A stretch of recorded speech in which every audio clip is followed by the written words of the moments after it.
Joe Linton and Alex Isak. What is the situation with both of those? Because obviously Joe Linton was here today, but it looked as though Alex wasn't here.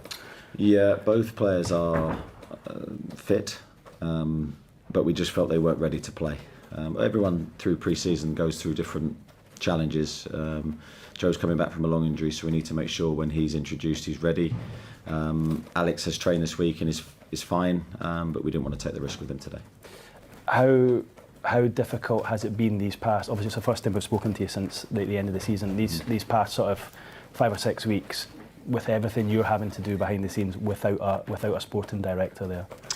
It's been a busier summer in that respect than I wanted. I think naturally with Paul leaving, that left a hole in terms of that role, and of course someone in that role fields a lot and protects the manager a lot of from a lot of things really, and of course his departure left that open then for me to sort of do some things maybe that I wouldn't have normally done, and the summer certainly wasn't a relaxing one for me to switch off and see what happens. It was constantly on and constantly trying to help in terms of off the field and making sure that we're prepared and ready for the new season. So it's been a challenging summer in that respect, but the most important thing is how the squad looks as we enter the sort of the last week of pre-season going into the season. We need to make sure we're strong enough for a long campaign ahead. And just finally for me, there's been a lot of conjecture, a lot of noise all week regarding Alex and his future.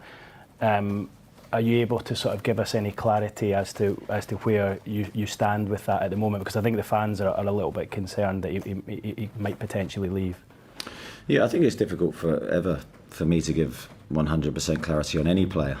I'd never sit here and do that because it's football and you never know what can happen. All I can say is that Alex is happy at Newcastle. He loves the players that he plays with, the staff, the team.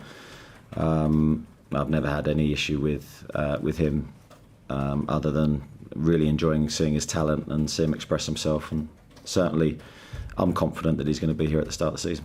Thanks, Eddie. Thank you. Lee Ryder. Eddie, we lost Sean Longstaff yesterday, going to Leeds. Are you worried about this UEFA squad rule, where the homegrown rule where you could end up with a squad of potentially 21, or is that not the case? Can you give us your take on that? Has it sort of been discussed? Yeah, of course it's been discussed, and Sean was someone I never wanted to lose from the squad, but as we know, and I've said many times, finances, PSR, etc., long-term planning meant that sometimes these decisions have to be taken. So it's a big miss from our squad. Sean was very, very popular in the dressing room, very popular on the pitch. He did a great job. He tactically understood everything that we needed him to do. And days like today, when you're having to put 2 11s out, you really see his absence highlighted. So he goes with our best wishes. He's been an incredible servant to Newcastle. But yeah, we have to move on now without him. And just on Isak, I mean, he's almost, with the backup players you've got, he's almost irreplaceable at the minute. That's the way it's looking from. There's no one who could come in and step in when he's injured. It looks like a difficult situation without him. Yeah, I'd say we have a few of those players that I think are irreplaceable. Your top players are so hard to find. They're so hard to recruit. They're so hard to develop and make them into those players. So when you have them, you need to treasure them.